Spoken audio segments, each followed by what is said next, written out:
As Dzhokhar Tsarnaev goes on trial for the bombing of the Boston Marathon, Europe shakes from the assassination of magazine journalists in Paris and other incidents across the continent. Governments everywhere emit loose talk of fundamental values, patriotic slogans such as Boston Strong, paper over anxiety, as everyone now prepares for further massacres and retributions. Welcome to the New World Order ought to be the slogan of Boston's bid for the 2024 Olympics, instead of whatever it is now. My name is John Summers, and on behalf of the Baffler magazine, I'd like to welcome you to this neighborhood forum on the war on terror and the rule of law. We present Noam Chomsky, author of 9/11 and many other books on politics and international affairs, and Kade Crockford, director of the ACLU of Massachusetts Technology for Liberty project. We meet tonight, of course, in the heart of Inman Square, the same neighborhood where the alleged perpetrators of the marathon bombing lived, worked, shopped, and worshipped among us. Take a left out of the lily pad and walk up a few blocks, and over on Norfolk Street, you will find the apartment where the brothers lived. Walk a few more blocks up Norfolk Street, and you'll find the Baffler's office. I myself live right around the corner.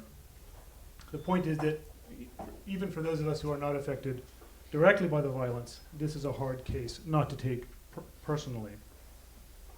So we wanted a community forum that would run in parallel to the first part of the judicial proceedings, the most important domestic terrorism trial since Timothy McVeigh was tried for the Oklahoma City bombings in 1995. Because we felt a near total absence of discussion about the ongoing damage done to our legal, political, and civil institutions. As the trial begins, there is a sense in which we are once again being asked to shelter in place, to stop asking the uncomfortable questions. So we're here tonight, among other reasons, to defy any such expectation, to air alternative views of the new turn in the war on terror, and to imagine what we can do to prevent the war technique in its numerous permutations from becoming a permanent part of our civil life, from the neighborhood on up. Kade Crockford will speak first, after which Noam Chomsky will speak. At that point, I'll come back to the podium and we'll take questions and open everything up for Q&A. Thank you very much for coming.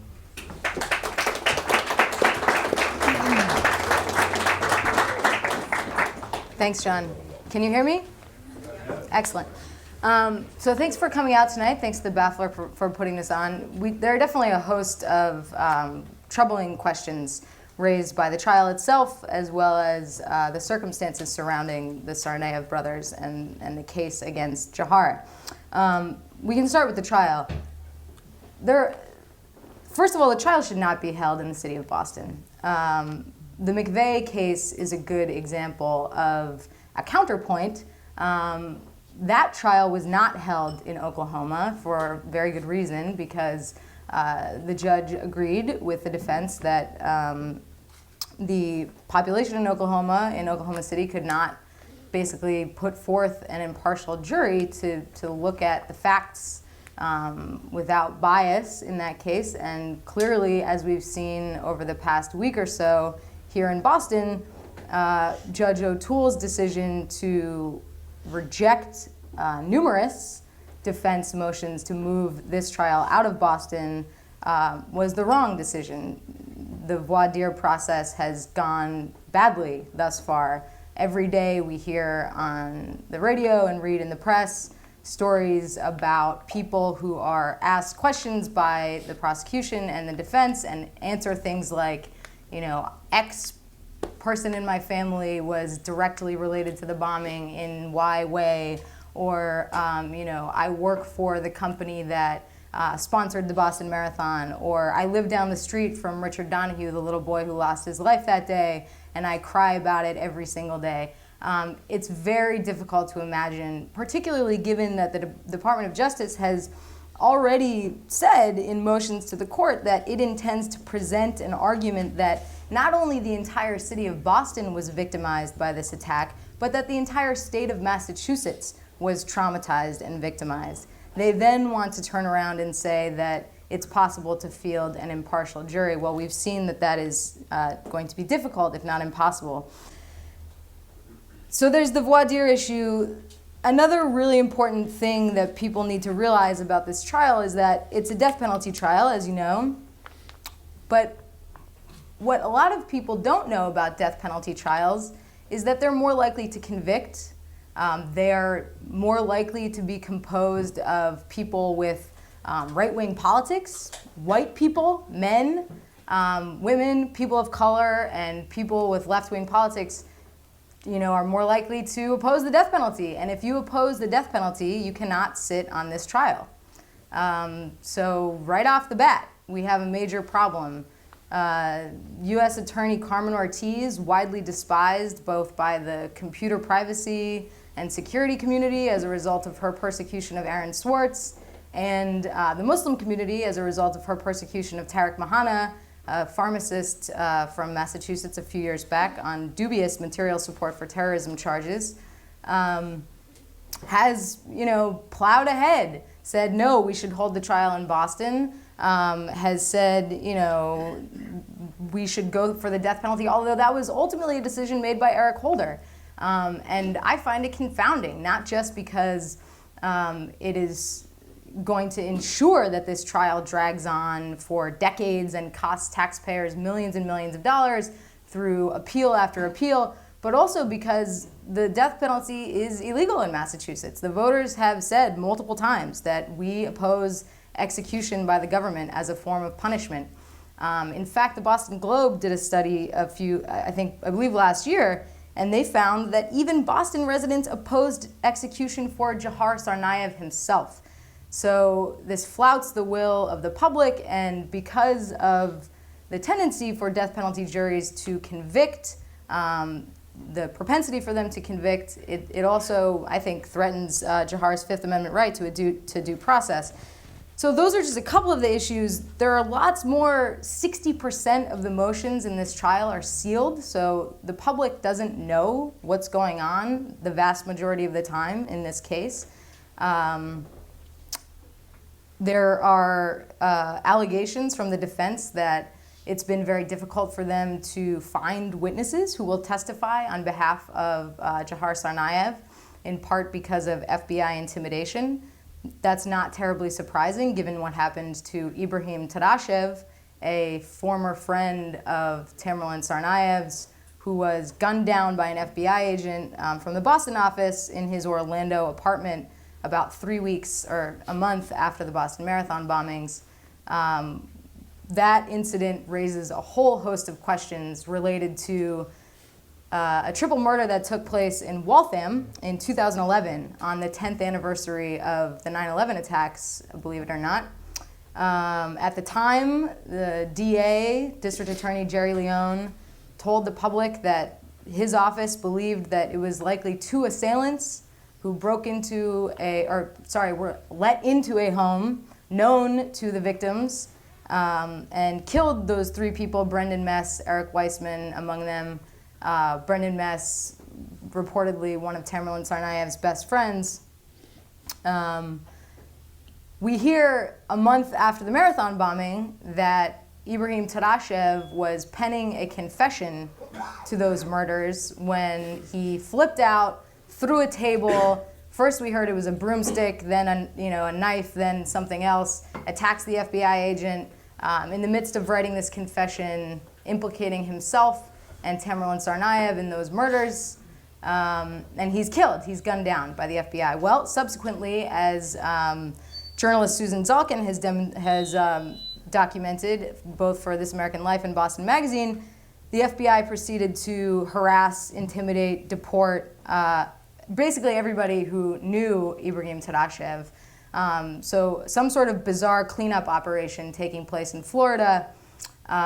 Again, we're told at that time that the government has evidence through a leak to Michelle McPhee in ABC News that Tamerlan Tsarnaev did kill those three people in Waltham.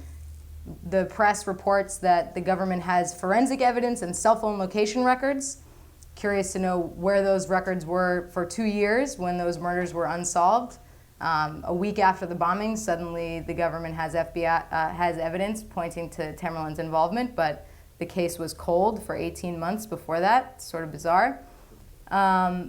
even more strange still is that just this past, I believe, maybe a couple months ago, I'm not sure exactly when it was, Dzhokhar's lawyers submitted a request asking for the prosecution to give them information about Tamerlane's involvement in those murders. And the DOJ came back with something that I found to be really shocking. They said, we have no evidence of Tamerlan Tsarnaev's involvement in the triple murders in Waltham in 2011. So leaking to the press in May 2013 that Tamerlan killed those 3 people, and then telling a court in 2014 that they had no evidence that he was involved in those murders. This is a pattern that the government is engaged in, not just related to the Tsarnaev trial, saying something in public, usually through anonymous leaks, through reporters, and then saying something entirely different in court. It's happened with the CIA drone operations. John Brennan goes before cameras and says, we are engaged in righteous and precision strikes against terrorists. And then in court, when the CIA, when the ACLU asks for the drone memos, the CIA says we can neither confirm nor deny our involvement in those programs. Well, we've seen something similar happening in this case. So again, the leaks initially that Tamerlan was involved in the Waltham murders, just weeks after the Marathon bombings, a year later, Carmen Ortiz's office saying in court that they have no evidence of his involvement.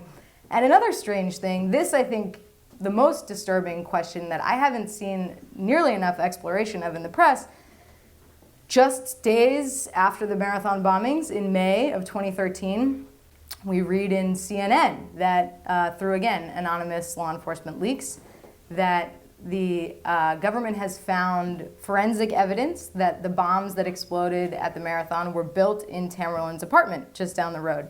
They said, we found explosives residue all over the place, in the kitchen, in the bathroom. You can look it up. The story is still on CNN.com.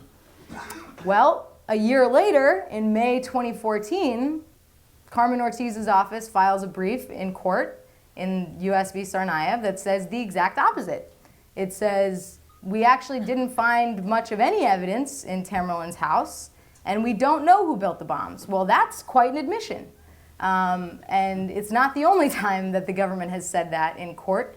In the Rebel Philippos trial, not sure if you remember him, he's the young man who was a friend of Dzhokar's, who was yoked up on false statements charges by the FBI, had no involvement in the crime, was prosecuted for essentially lying to federal agents, is going to spend time in prison as a result of that.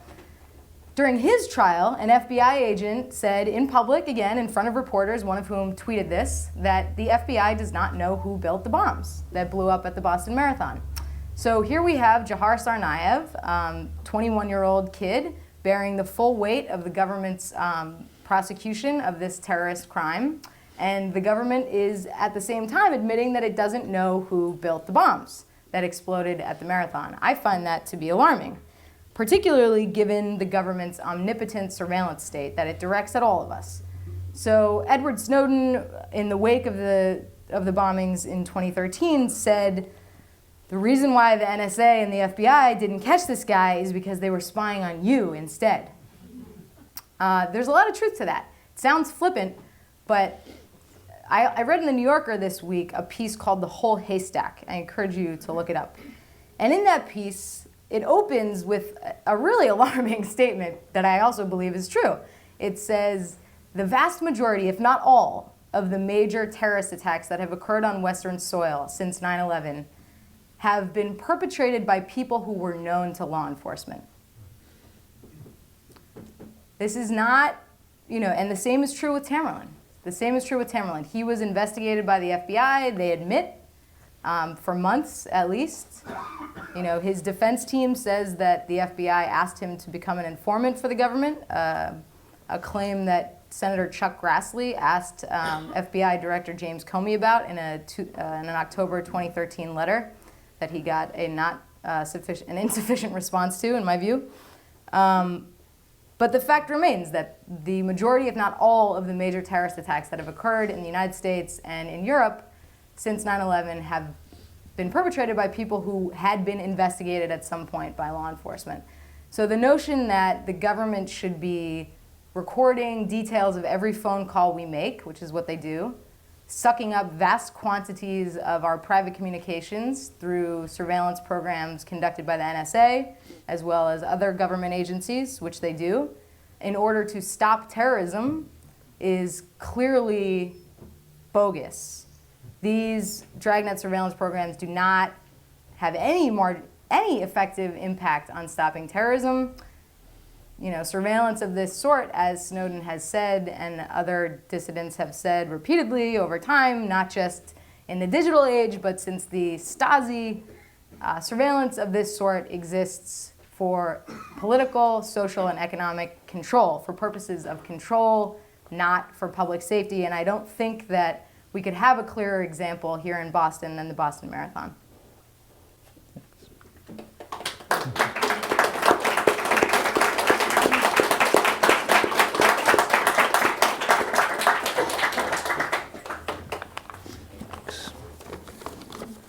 Well, I actually don't have anything to add about the terrorist acts in Boston and how they're being handled. So what I'd like to try to do instead is to bring up some more general reflections and concerns about the issues of terrorism, what they raise, and what we can do about it. Let me begin with something that may seem pretty far afield. A film review in the New York Times a couple days ago. It begins, I'll quote it, by ridiculing America's coastal intelligentsia, which busied itself with chatter over little-seen art dramas, while everyday Americans showed up en masse for a patriotic, pro-family picture, which broke all attendance records in its opening days. At the end of this quite laudatory review, the reviewer mentions that there was another film that opened same time, but with quite limited attendance, Selma, which was timed for release with Martin Luther King Day. Well, what was the patriotic pro-family film that so entranced everyday Americans? It's about the most deadly sniper in American history, a guy named Chris Kyle, who claims to have used his skills to have killed several hundred people in Iraq. And he wrote memoirs, and in the memoirs he describes what the experience was like. So I'll quote him. His first kill, he said, was a woman who walked into a street with a grenade in her hand as the Marines attacked her village. Chris Kyle, killed her with a single shot and explains how he felt about it. I hated the damn savages I've been fighting. Savage, despicable, evil. That's what we were fighting in Iraq. That's why a lot of people, myself included, called the enemy savages. There was really no other way to describe what we encountered there. The film, I read a lot of the reviews. I haven't seen the film, incidentally, but I read reviews of it. So they varied. The New Yorker thought it was great. They kept to the cinematic values. It's well done, nice photographs and so on. There were others who found it appalling. One of them was Jeff Stein. He's a former U.S. intelligence officer, worked in Vietnam, and he wrote a very critical review, keeping to the content. And he also recalled a visit that he made. He was invited visit to at a Marine base, to a clubhouse for snipers. And I'll quote him, "The bar room walls featured white on black Nazi SS insignia and other Wehrmacht photos and regalia. The Marine shooters clearly identified with the marksman of the world's most infamous killing machine rather than with regular troops." Well, going back to Chris Kyle, he regarded his first kill as a terrorist. This woman who walked into the street with a grenade when the Marines were attacking her village. but we can't really attribute that to the mentality of a psychopathic killer, because we're all tarred with the same brush, at least insofar as we tolerate or keep silent about official policy. So take, for example, the case of Omar Khadr. Omar Khadr is it's the first case that was brought to trial, what's called a trial, a military trial in Guantanamo, first case under Obama. He is a Guantanamo prisoner. He was apprehended when he was a 15-year-old child. He was in a residential complex which was attacked by special ops, Delta Force. Their slogan is three Fs, find, fix, and finish. They shot him, wounded him badly, he's blinded. They didn't finish him. They had a discussion about whether to finish him off, but they decided instead to send him to Bagram Air Base, which is, it's not inspected by anyone, it's off limits, but from the reports of prisoners, it's the worst of the CIA torture chambers, apparently much worse even than Guantanamo, no inspection. He was there for a couple of years, then he was sent off to Guantanamo. Altogether, he spent 8 years in detention, torture, and so on, what you're familiar with. After 8 years, he was granted a trial, a military trial. His lawyers were told that he had two options. One was to plead guilty of the charge. The charge was like the woman in the village. He's alleged to have thrown a grenade when Delta Force attacked his residential complex. He could plead guilty, they said, in which case he would have 8 more years of imprisonment, or he could plead innocent, in which he'd be in there forever. So his lawyers advised him to plead guilty, which he did. He's a Canadian citizen, and at that point Canada finally intervened and said they would agree to take this deadly terrorist, 15-year-old kid, back to Canada. He'd serve the rest of his sentence there. Well, that's what we call a terrorist, just like Chris Kyle called the woman in the village a terrorist.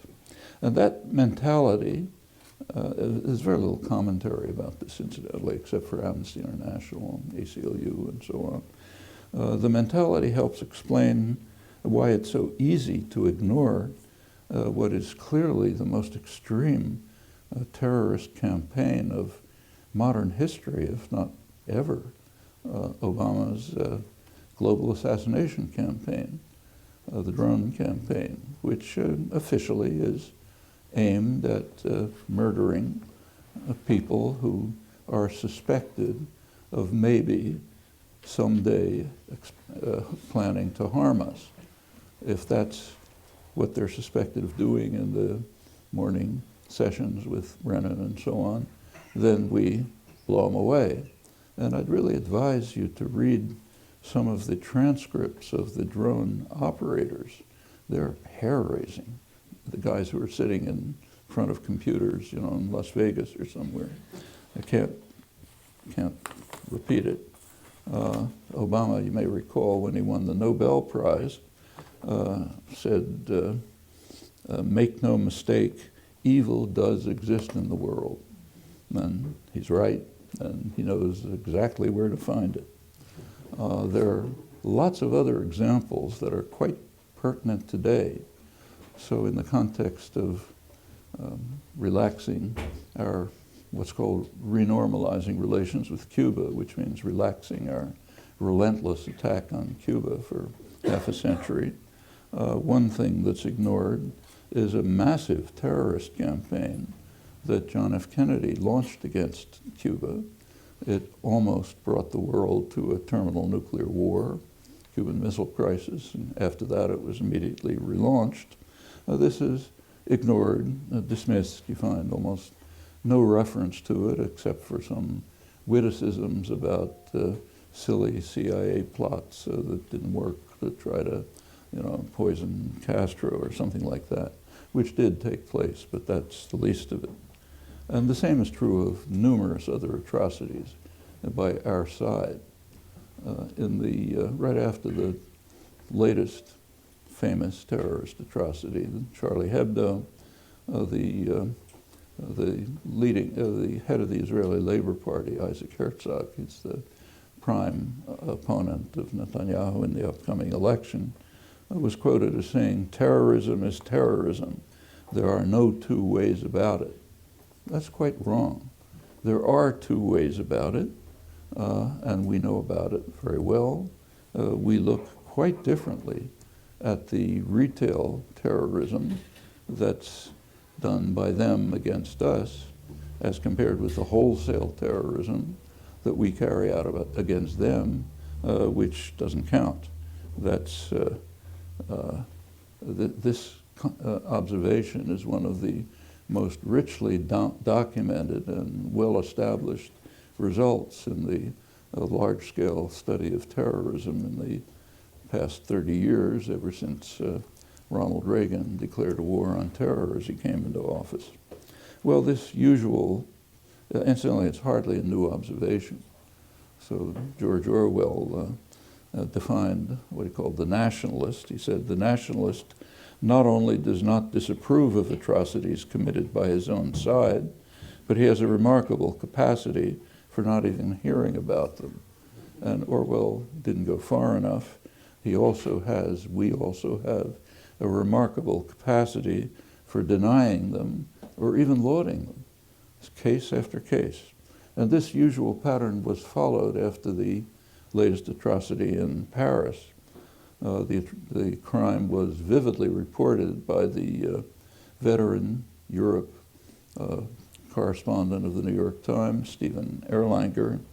He described the aftermath as a day of sirens, helicopters in the air, frantic news bulletins, police cordons, anxious crowds, young children led away from schools to safety.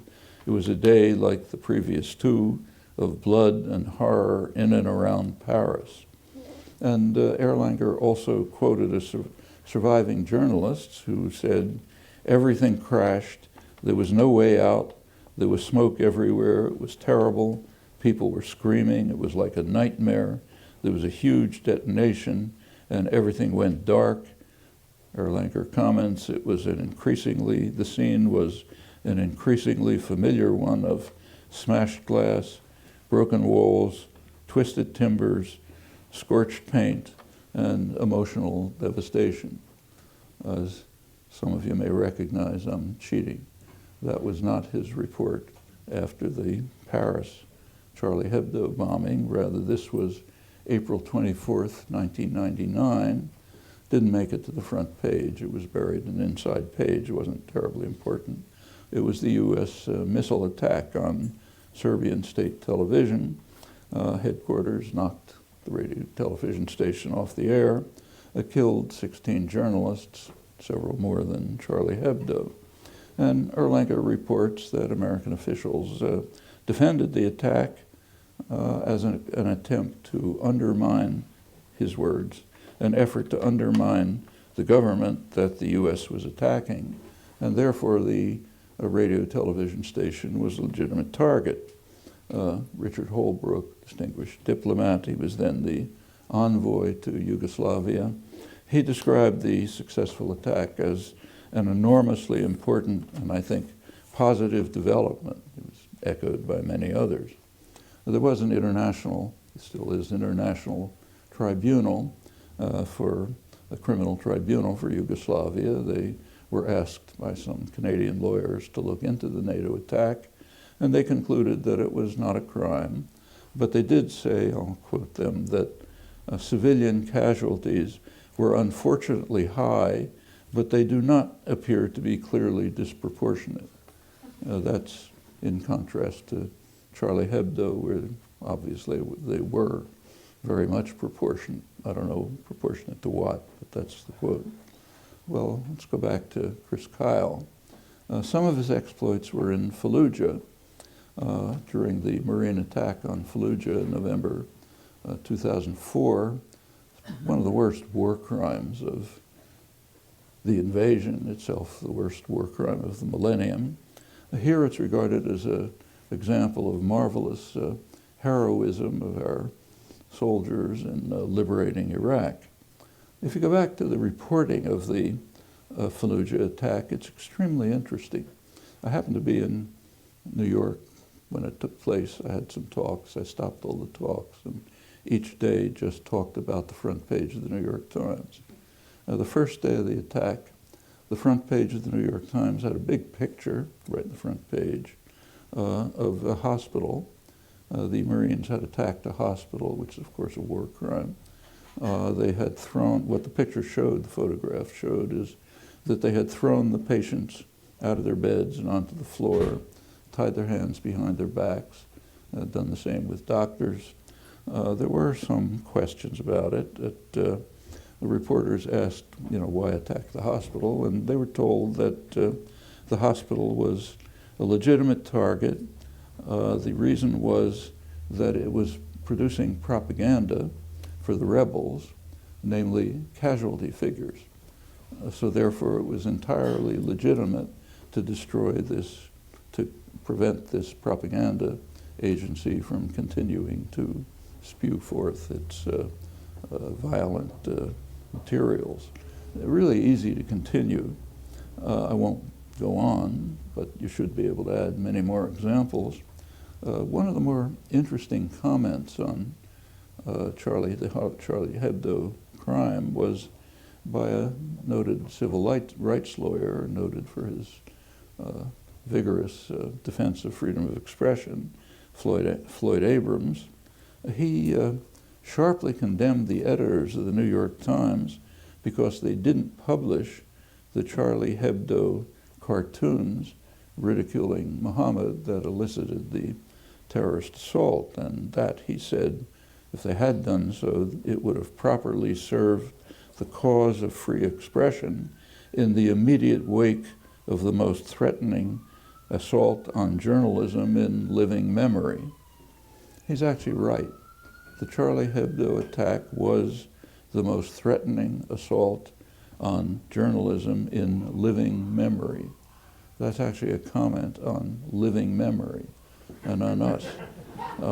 Living memory is a category that is very carefully crafted, that we craft very carefully to include their crimes against us and to exclude scrupulously our crimes against them, comparable crimes, often worse crimes. These are not crimes. They're noble defense of the highest values. Maybe sometimes they're inadvertently flawed, like when, unfortunately, civilian casualties were high but not disproportionate. Well, all of this is a special case of a much more general doctrine, which is observed with really impressive dedication and consistency, namely, the more we can blame some crime on some enemy, the greater the outrage. The more we are responsible for it, and therefore incidentally can do something about it, to end it, the less the concern, sometimes tending to oblivion or even denial. Well, these questions and these considerations directly inform the question of what we can do about terrorism. It's serious. It's a serious problem. What can we do about it? Well, one easy suggestion comes to mind at once, that we can stop participating in it. We can stop carrying out large-scale terrorist atrocities. That would sharply reduce the amount of terrorism in the world, more than anything else I can think of. And incidentally, by doing so, we would also reduce that small component of terrorism that makes its way into living memory, namely what they do to us. It's well known, not questionable even, that the drone attacks are a very effective terrorist generating mechanism. Now, that's been demonstrated over and over. And in fact, if you take a look at the reports, extensive discussions of the terrorists in the Charlie Hebdo case, they made it very clear that what incited them to jihadism were things like Abu Ghraib and the U.S. attack on Iraq and other events of humiliation of Muslims and violence against them, not to speak of the conditions in the banlieue, the suburbs of Paris, where they're subject to contempt and harsh repression in the lives that while they try to survive. If you go to the Senate reports on on torture, they were quite interesting to read. They dealt with a single question: did it work? The question is, can you achieve results by torturing people? And they concluded that you couldn't achieve results, so therefore the liberal commentary on torture is it wasn't worth it.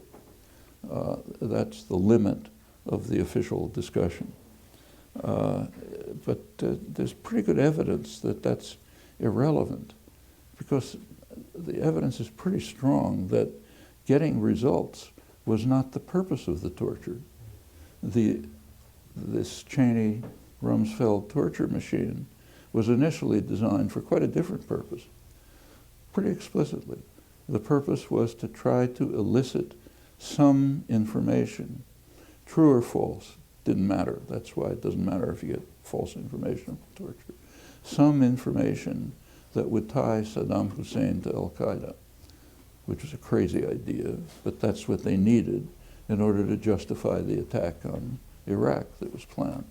Now, that was the initial purpose of the torture, but it actually gets worse. The torture, quote now, was a lab. I'm quoting from a very well-documented study in the Seton Hall Law Journal, just came out, a study on what the government called the battle lab. The battle lab was seeking to obtain information on the most effective ways to torture a human physically, information on the most damaging ways to break a man psychologically, and insight as to just how far the human body could be pushed in pain and terror before organ failure or death. Now, that's the battle lab. And that was a large component of the torture. They happen to be talking about Guantanamo. Other places are worse. Well, you can make what you like about that, but that's us, not somebody else. Similar questions arise about this vast surveillance system, which, as you know, detected essentially nothing. If the goal were to protect Americans, there are much more effective modes of surveillance that could easily be designed. For example, every home could have detectors in every room picking up everything that's going on, linked to the local police station and hospital. That would prevent many more deaths than have ever occurred from terrorism. I mean, deaths from accidents in home and domestic abuse are far greater than deaths from terrorism. So that's a pretty simple way to protect Americans by surveillance, if that's your interest. But the ugly truth of the matter is that security of the population is simply not a high priority for states. That's a matter of very great importance, one that there's no time to explore here, but I think it lies behind a lot of what we are discussing.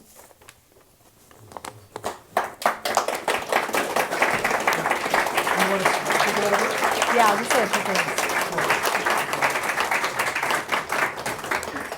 So yeah, just a few things came to mind while I was listening to you talk, Noam. One is that I didn't get into as specifically as I wanted to the question about whether or not, if Tamerlan Tsarnaev did kill those 3 people in Waltham, the marathon bombings would have happened had he been apprehended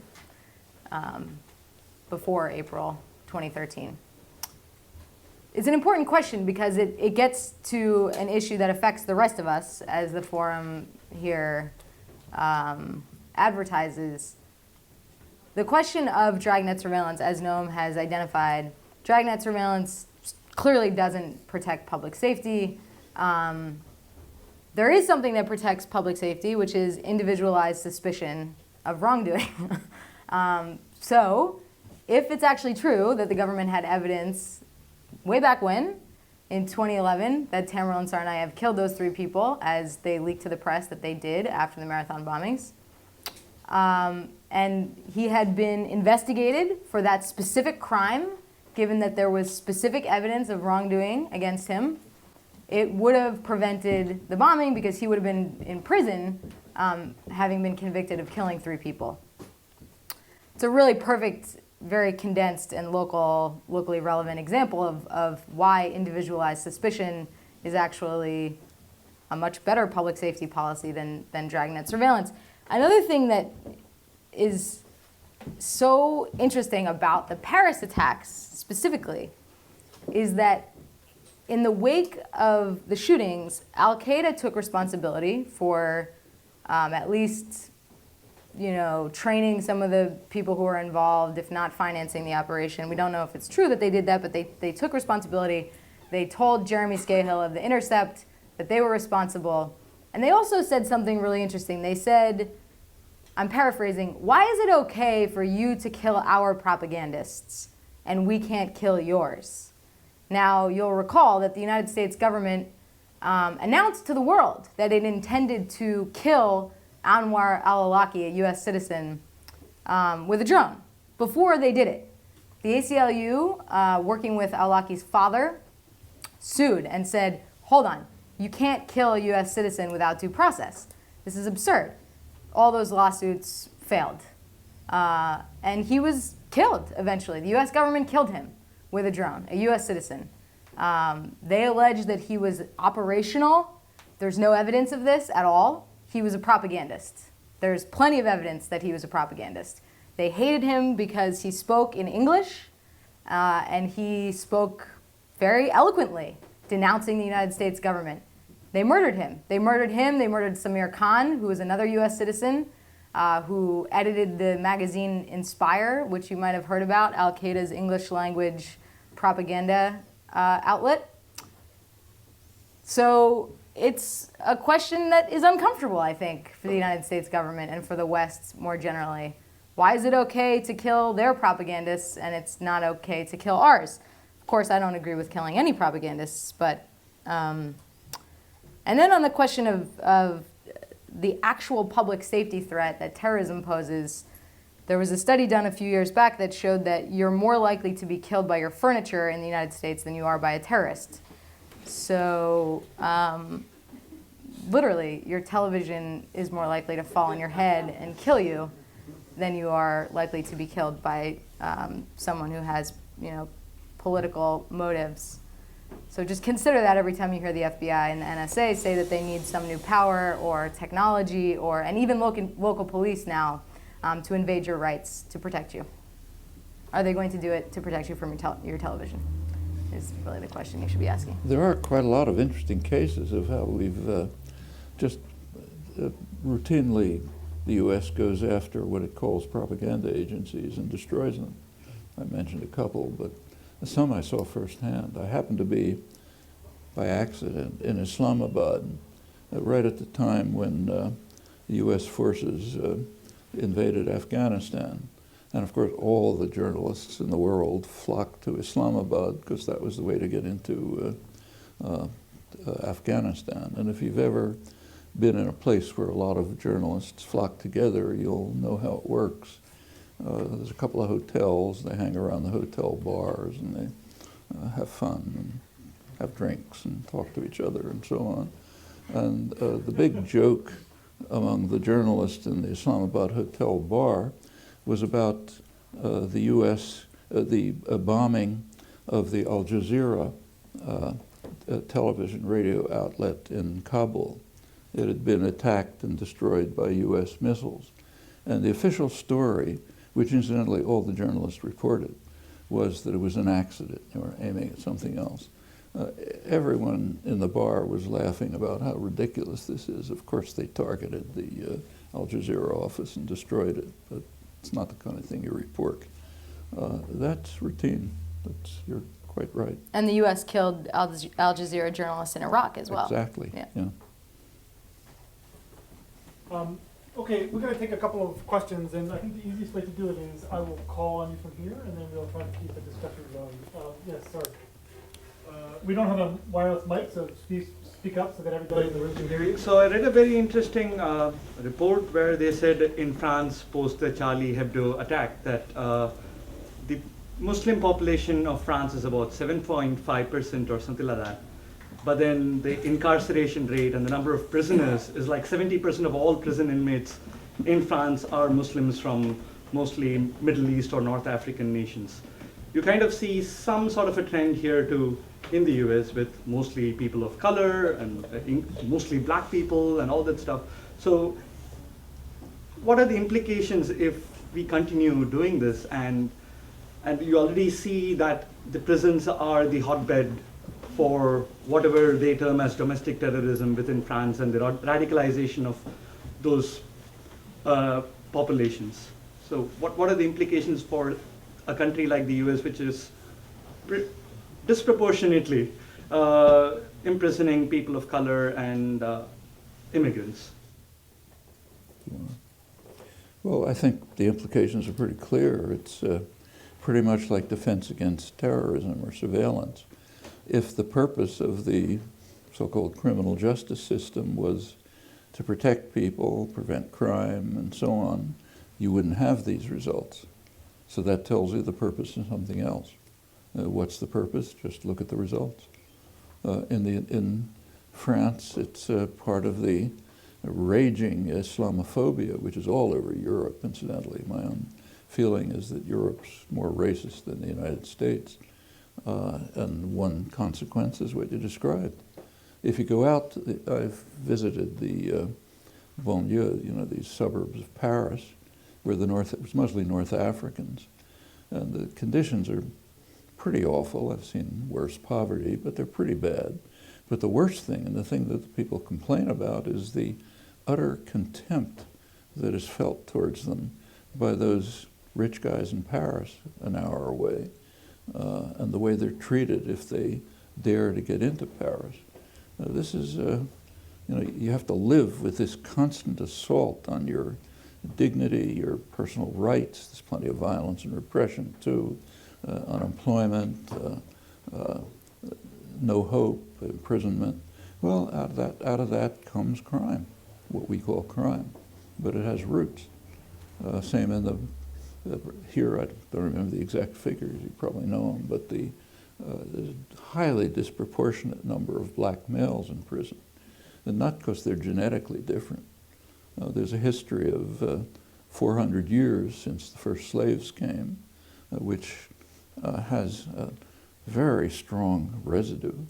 The current recent imprisonment explosion since Reagan is because of a very clearly racist drug war designed on racist grounds, from police action all the way through up to sentencing and even post-release treatment. End result, prisons are full of blacks. It happens to be a repetition of what happened after the Civil War. Go back to the Civil War, there were 10 years roughly in which blacks had a moderate possible access to being part of the world. After that, there was a North-South compact, which essentially told the slave states they could do whatever they liked. So what they did was criminalize black life. Pretty soon, the black male population was back in jail.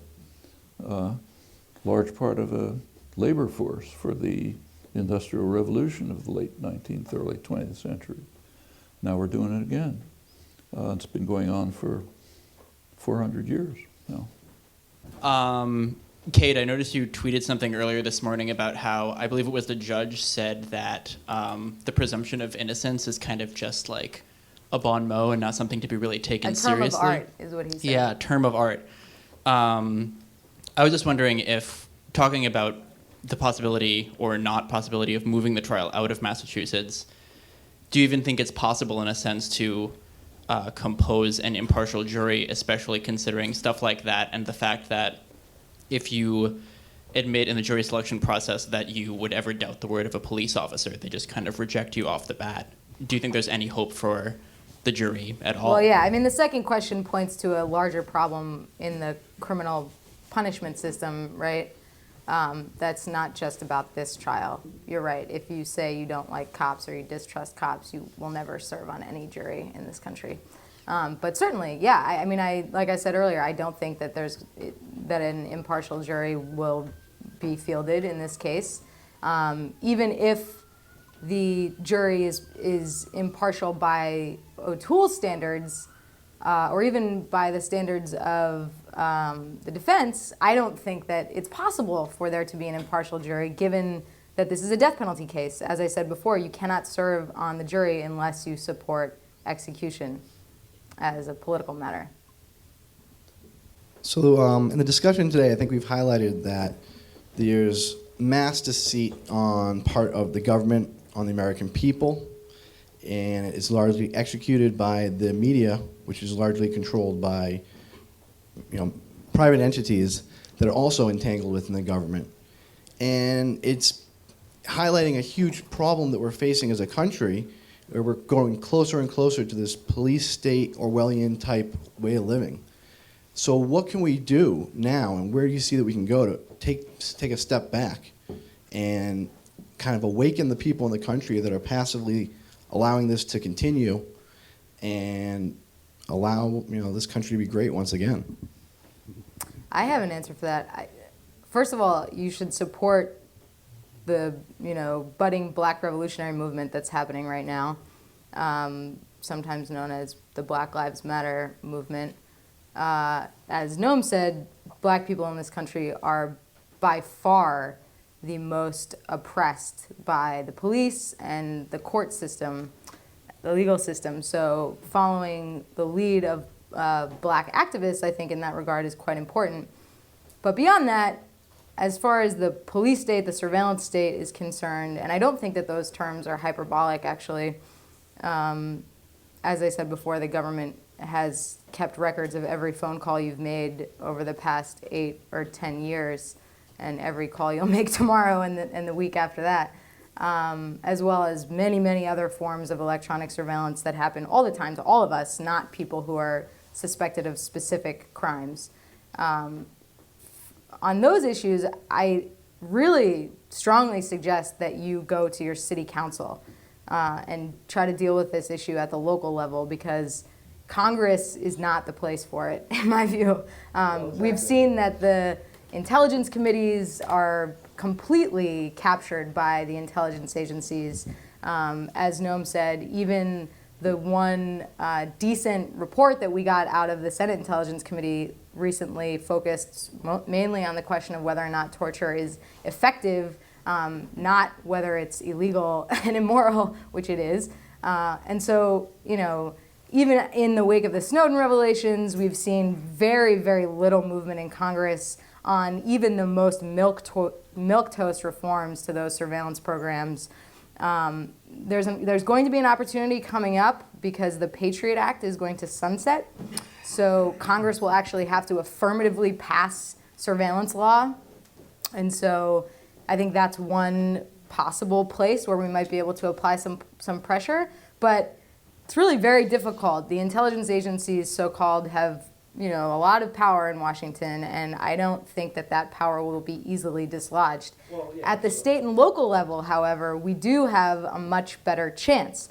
And one of the largest problems that I've seen over the past decade plus is that this huge flood of money from the federal government, from the Department of Homeland Security, the Department of Justice, down to the state and local level to, essentially nationally securitized local police is threatening our rights in a very significant way. Unfortunately, most of what they're doing is behind closed doors. The FBI has been forcing local police departments to sign non-disclosure agreements to promise not to talk about specific surveillance technologies if asked by the public or reporters. This is just one among countless examples of ways in which the national security state is trickling down to the state and local level. So I think we do actually have power at the state and local level to push back, and I can talk to you more about that after if you're interested. I appreciate your response. Probably should have clarified. I was curious, Noam, if you would mind giving me your feedback on the question. On that question? Thank you. Well, think of that film that I mentioned that not enough people are going to see, Selma. What's it about? It's about the one of the later steps in a creation of a huge mass popular movement which compelled a very reluctant government to pass some limited rights that should have been available centuries earlier, but they did pass them. There were if you had asked, say, in 1960, what can you do about these things? The answer would have been nothing. Didn't look possible. But a couple of people did try to do things. A couple of black students sat in at a lunch counter in Greensboro, North Carolina. Immediately arrested, of course. Could have ended it, except that a couple more came back the next day.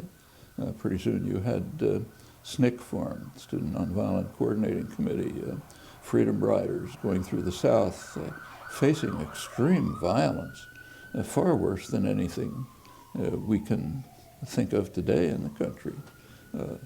Killing, murder, all kinds of attacks, but they kept coming. And the greatest courage was the black rural people who were willing to dare to get to register to vote. Finally, you got things like Selma, which was brutal and vicious, but it did get national attention enough so that it was possible to create large-scale public pressure that led Congress and the president to put through some legislative measures that did improve things. Things are much better than they were in many respects. So right now, the surveillance is really awful stuff, undoubtedly. But compare it to what was going on in the 1960s and early 70s, COINTELPRO. Nobody talks about that very much, but that was a program run by the National Political Police, the FBI, under 4 administrations. Started under Eisenhower, took off under Kennedy and Johnson, continued into Nixon. This was a program which started off, as always, with the Communist Party, but then expanded to just about everything. The women's movement, the New Left, the black movements were the main target. And it wasn't just surveillance. It went all the way up to political assassination, Gestapo-style political assassination, literally. Police breaking into the apartment of a black organizer, Fred Hampton, murdering him and another organizer, Mark Cook, in their beds, probably drugged 4 a.m. in the morning on false tips from the FBI. That's direct political assassination. It barely elicited any interest or attention, but it was severe, and there was plenty of it. It was finally terminated by the courts, not by Congress. Compared with that, we're pretty well off. It's not to say that it's good now, but it's been worse before. We have a question here in the back. Hi. I'm reminded in talking about all this of we're nearly 50 years from the death of Robert Kennedy at the hands of Sirhan Sirhan, who was a Palestinian man, and reminded of how little interrogation was done even at the time of his motives, which by his own kind of candid admission had to do with the deployment of 50 bombers by Robert Kennedy to assist in the Six-Day War to further shore up his Israeli defense forces. Now we have, I'm always moved to think of the note that Dzhokhar Tsarnaev composed on the side of the boat when he was awaiting capture and bleeding. And he says something to the effect of, know that you are facing men who look down the barrel of a gun and see heaven. How can you compete with that? Then he said something else about the Ummah. Muslims are all one body. You hurt one of us, you hurt the rest of us. Stop killing our innocent people, and we will stop. And I wonder if someday someone will anthologize all these kind of lucid statements of terrorists whose methods we don't condone, and we'll say, geez, they were being pretty emphatic and clear for about 50 years at least. And I wonder how you account, the two of you, for our kind of radical ahistorical obtuseness in this half-century long war. I hear myself sounding very anti-patriotic, but it is my question. How on earth do we forgive ourselves for not internalizing a rather simple message? If that makes any sense. You started talking about it, but I'm just wondering if there's more. Thank you. How do we forgive ourselves? We've got a lot to forgive ourselves about. Take the fact that we're wealthy, privileged people, as all of us here are, I suppose. Where'd that all come from? Well, actually, a large part of the wealth of the society, not just the United States, also England and the continent, came from slave labor camps, vicious slave labor camps of a kind that would have impressed the Nazis, literally, went on for over a century. Cotton was much more important than oil in the 19th century. It was the basis for the development of the modern economy.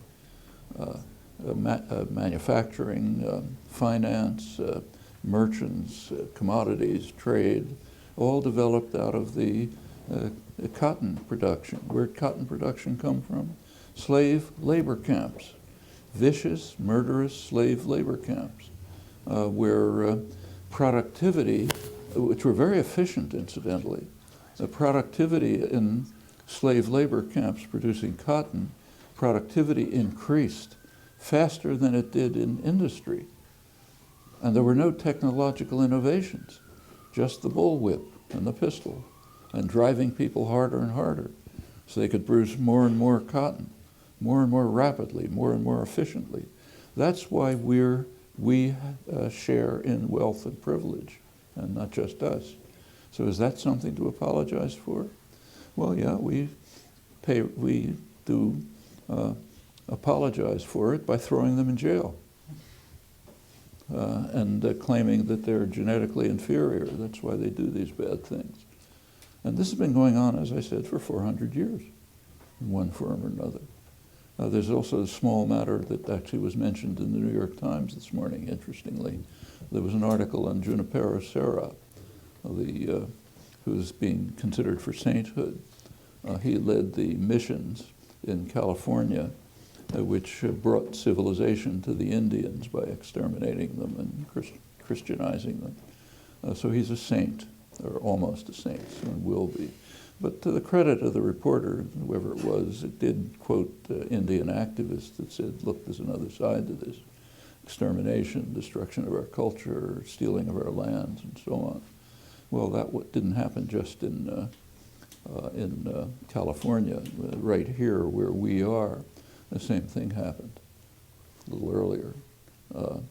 Is that something to apologize for, to think about? It is. And there are plenty of other things. How do we do it? Well, that we have to ask ourselves. Question here in the back. Over here. Thank you both. First of all, just for the record, there was a response when Fred Hampton was murdered in his bed. I was in New York City, and Richard Nixon actually came to get the National Football League award or something at the Waldorf Astoria Hotel 5 days later. And there was a pretty significant protest. Actually, it was the beginning, it was sort of the cusp of the beginning of what became the Weather Underground. Some of the people who actually took to the streets in a very militant way. Just for the record, it was Mark Clark, but that's fine. I have this feeling that a lot of the alleged, putting bombs in bathrooms is not the same as killing people. The violence, so-called violence of the movement that some people in the movement turned to, I've always felt was largely provoked by massive police violence that had preceded the resort to some of those tactics. I wonder if you, and I think it's consistent with what you're saying about their terrorism and our terrorism. I don't know if you want to comment on that, but I'd also like to hear a little bit more about the case of the individual who was killed by the FBI in Florida. If there's a little more detail you could share about that. I remember hearing from Kevin Cullen and the woman who co-wrote a book with him that they were working on the story, but I don't remember whether there ever was a story in the Boston Globe really digging into what happened and the suspicions around potential police involvement in the characterization of that killing as a drug deal gone bad, because it was sort of marijuana spread all over everybody. I'm sorry, which killing are you talking about? The one in Florida or the one in Waltham? Those two, Both of them. yeah. Okay. So what's the question about that exactly?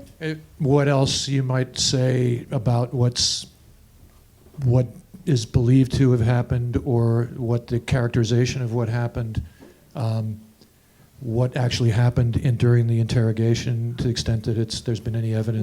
Wouldn't we love to know? Part of the problem is that there's been extreme, I think, unprecedented secrecy around the Waltham murder investigation and what happened in Florida.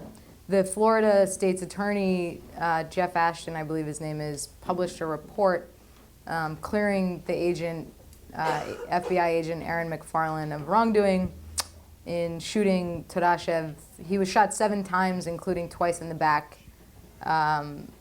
Reportedly, the FBI agent, as well as a Massachusetts state trooper who was in the room. So what we know basically is that 2 state troopers, one who is assigned to the violent fugitive task force, he's basically a fugitive hunter, and one who was a detective assigned to the murder investigation in Waltham, as well as this FBI agent Aaron McFarland, went down to Orlando, they say in a hurry, a mad rush, to interview Tsarnaev one last time. They'd spoken with him before, to interview him one last time because they feared that he was about to leave the country. That is, on its face, a hilarious statement to me, because if anybody can stop you from leaving the country, it's the FBI. Especially if this guy was connected in any way to Tamerlan Tsarnaev, they would have had no problem stopping him from leaving the country. So I find that to be bizarre on its face, that they had to rush down to Florida to interview him at his home at night. This was a guy who, if you will recall, was a very powerful mixed martial arts fighter. He was very strong and physically threatening. In fact, I heard that the first time the FBI interviewed him, they sent 7 agents, and they actually, while he was walking home up to his stoop, they tackled him from behind, 7 guys, because they were so afraid of his physicality.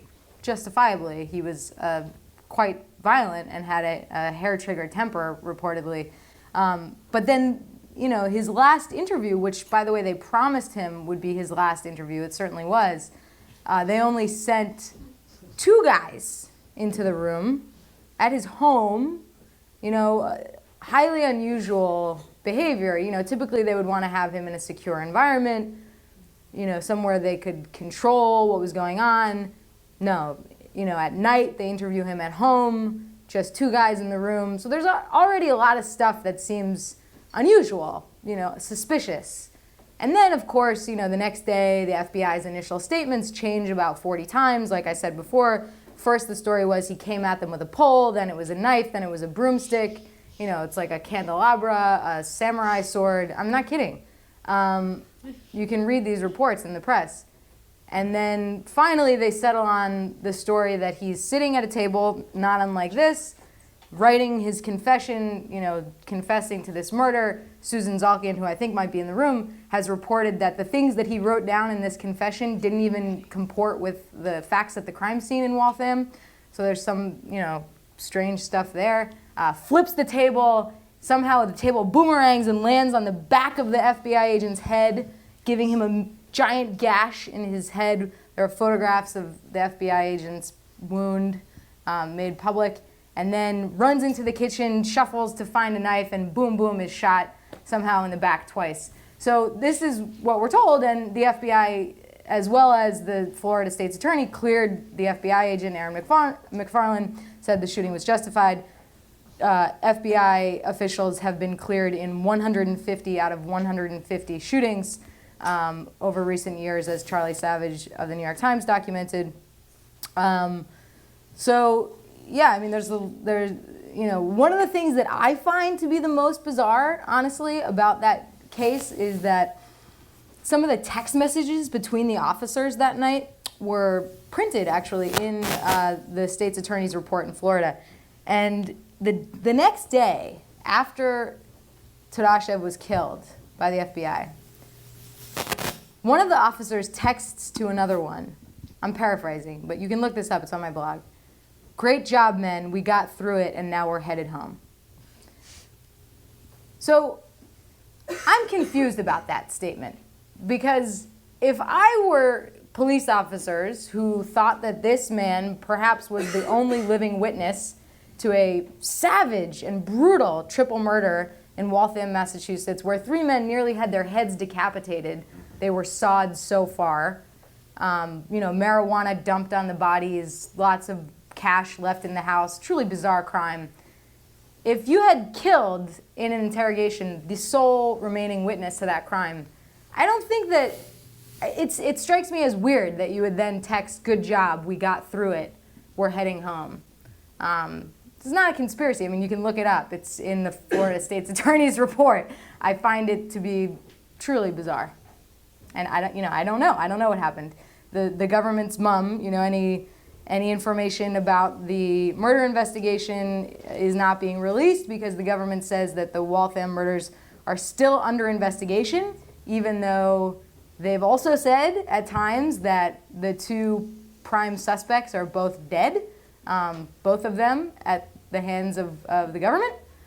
So, yeah, I mean, your guess is as good as mine. I had a question Let me about... add a word about the sorry. reaction to the Hampton assassination, which is quite illuminating. There were some local protests. The biggest one by far was in Chicago, where the assassination took place. Actually, I flew out to Chicago for the funeral a couple days later. There was a massive funeral, must have been 1,000 people there. Strikingly, there were almost no white faces. And that's reflected in the coverage and the memories and the way it was dealt with. It simply did not enter into the national consciousness. There was virtually no reporting, some, but not much, because it wasn't considered significant. So what if the National Police organized and carried out a Gestapo-style murder of 2 black organizers? Who cares about that? Very strikingly, this happened at the same time as Watergate, almost the same time as Watergate. Everybody's heard about Watergate. What happened at Watergate? Nixon called some people bad names. There was an enemies list. Nothing happened to anybody's on the enemies list. I happen to know that because I was on it. They didn't even investigate tax returns. And it wasn't because I was on it. It was because the head of IBM was on it and McGeorge Bundy was on it. So calling important people bad names in private, that's a real crime. The foundations of the Republic are crumbling. A couple of other things like that. If you take a look at the Watergate indictment, first of all, things like the murder of the COINTELPRO and the murder of Hampton, of course, that's never even considered. Who would care about that as compared with Watergate? But there was one crime on the original indictment that was actually meaningful, the bombing of Cambodia. It was taken off. That was not part of the indictment. All of that tells you something. It tells you what we consider a crime. We, meaning the coastal intelligentsia, who I quoted before, the liberal establishment. It's not a crime to murder black organizers in an operation run by the National Political Police. It is a crime to call important people bad names in private. That's really terrible. And just compare the coverage and the memory of just these 2 events, Watergate and the Hampton assassination. You learn a lot about the prevailing moral and intellectual culture. I just want to add one thing. You know, I disagree a little bit with what you said about how things were worse under COINTELPRO. I mean, for one thing, the FBI has access to information about all people that, you know, Hoover would have salivated over, died for, perhaps, certainly killed for. Well, you're right about the information, but take a look at the actions. Well, on the question of actions, I think the government has gotten smarter about how it pursues its, you know, devious intelligence activities. So, you know, are they murdering activists in their beds? No. Are they incarcerating activists and journalists? Absolutely. For long prison terms in federal prison. You know, the prison population. Doing it for Leonard Peltier. Sure, yeah. One thing though, Marcy Wheeler, who's a writer who talks a lot about national security issues and stuff, has said, she said something like this: why are people so worried about drone strikes on US citizens, people like Rand Paul, when the FBI and the police can kill people and get away with it? They never go to prison for killing people. So, I mean, you know, the question of political assassinations in this country, I think, you know, a couple years ago, a young man named Kamani Gray was shot dead by the New York Police Department in the street. The police claimed he had a gun and that he was waving at them. Everyone who was in the street watching the murder take place said that there was no gun. The police completely lied. They rolled up on him. 2 plainclothes detectives jumped out of the car and shot him dead. You know, they got away with it because they're police, and police don't go to prison when they shoot young black men. So, you know, the question of whether or not the government has simply changed its tactics, or, you know, it seems to me to be impossible, actually, for police or FBI agents to actually get in trouble for shooting black people dead. And so that hasn't fundamentally changed, I guess. Oh, I think it has. Take a look at the state troopers in Jackson, Mississippi in the early 60s. Police just can't do that anymore. You mean shoot college campus? Them bloody, murder them, killing them when nobody's looking. I mean, it was monstrous. It's, you know, look, what you're describing today is bad, but I think we should not overlook the fact that there's a history that's actually much worse. I mean, just take repression. Woodrow Wilson's Red Scare practically destroyed independent thought in the country, destroyed the unions, kicked thousands of people out of the country, plenty of violence, and that was Woodrow Wilson, you know, liberal administration. COINTELPRO went through the most liberal administrations in American history, Kennedy and Johnson. And the murder of Fred Hampton was just the peak. There were other killings, there was massive repression, there was breakup of political movements, there was pretty awful interference with personal lives and political action. And there's the history of really oppressed minorities, like, say, blacks, is incomparably worse. Nothing like that is possible now. I have a question that's a little bit related. Sorry, were you finished? I'm not trying to interrupt anybody. But in terms of like comparing, I guess, different moments in history, I'm curious about what each of you would say about the role of contemporary protest, right? I read a piece, I forget where this week, that was about sort of the nature of solidarity and the language of protest that we use, right? Like after Ferguson, it's, after the murder of Eric Garner, it's "We Can't Breathe," or it's "Je suis Charlie," whatever it is, it's all about the inclusiveness and the show of solidarity. But Noam, you invoked the film Selma, right, which shows us the sort of very different historical idea of what a protest is, which involves a very different look at leadership and the machinations that go on sort of behind the scenes. I'm sure a handful of people, at least in this room, have been involved in local protests, and I know everyone has different opinions about what the experience of doing that is or what the reason they have for doing that is. But I'm just sort of curious what each of you think about the efficacy of that, how that's being organized today, what we can sort of expect down the line in terms of that kind of organization. I guess in a bizarre way, I'm sort of asking, like, what are we supposed to do? But I think that's sort of something that's on people's minds. I'd be curious to hear your thoughts. Yeah, I don't see why the And one should think that the prospects for long-term political mobilization and activism are harder today than they were, say, in Alabama and Louisiana and Mississippi in the early 1960s, or in the 50s or the 40s, when the backgrounds of the civil rights movement began. I think they're much easier today. It's not that it's easy, but yes, so there'll be plenty of surveillance of what you're doing, but that's, it's a burden, but being beaten and killed by the police is even a worse burden. Regarding the, back to the Tsarnaev trial a little bit, thinking about the secrecy surrounding it and also the fairness of the trial, I'm wondering if you can speak to something that you didn't mention yet, which is, it's my understanding that Dzhokhar Tsarnaev is under a gag order. He's not been able to speak to anybody about his motives or anything. All we have are some sort of cryptic scrawlings on a boat. And if, making the comparison again with the Timothy McVeigh trial, one thing that is more fair about that was that he was able to speak freely about why he did, it was in response to Waco and Ruby Ridge and the actions of the ATF and the FBI in slaughtering people at Waco. So could you speak to that gag order a little bit, please? Yeah, so what you're referring to are these things called special administrative measures.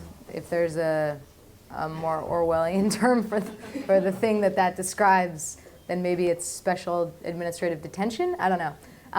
But yes, these SAMs, as they're called, forbid Tsarnaev from speaking to anyone except for his immediate family and his lawyers.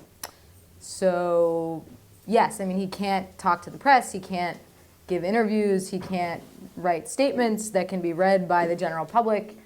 I'm not sure that his lawyers would let him, even if he could, but he can't. The government won't let him. Also, the government is monitoring all of his communications with his family. They monitor the visits, record, as far as I understand, actually wiretap his conversations with his family when they visit him. And those SAMs are not unique to Dzhokhar Tsarnaev. I think it's really important to remember that since 9/11, the government has created this special category of prisoner. There are super maxes now. There's one in Illinois. In fact, the federal government is thinking about building a new one where Obama wanted to move the remaining Guantanamo detainees before the Republicans barred any federal funds from being spent on such a maneuver.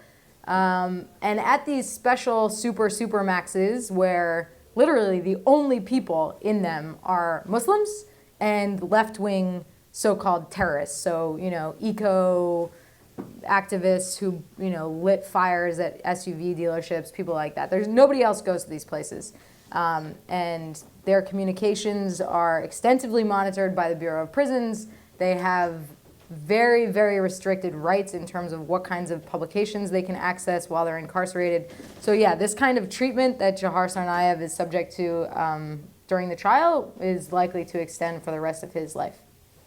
We have a lot of people here who are very much part of the social media and the internet and the new media, and I wanted to ask, what are your reflections on all this access to media electronically that we have today? Has that made a difference, or is it there's some very regressive factors with that too, but I just maybe want your thoughts when there were so many more gatekeepers. It's got very positive aspects to it. You can get access to information and material that would have been very hard to get before. You can read Glenn Greenwald's regular reports. You can find out information from the foreign press.